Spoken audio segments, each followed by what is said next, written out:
Hello everybody. So today I want to talk about calculus. The topic today that is about limit. So now I want to show you how to answer. If we put number 0 on here and here, we have 27 minus 27. You got about number 0. This one you got about number 0. So we have 0 over 0. So we can use about F hospital. That means we need to do first the derivative on numerator and the denominator.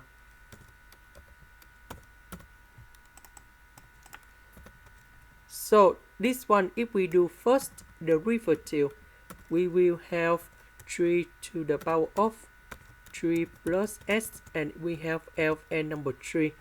And we do first the derivative of 3 plus s, and we just have s. We have number 1, number 3, that is about the constant. So we have number 1 in here. And this one, that is about number 0. Because this one, that is about the constant. This one, we have number 1. And now we put number 0 on here. And we have like this. This is the end. Thank you for watching.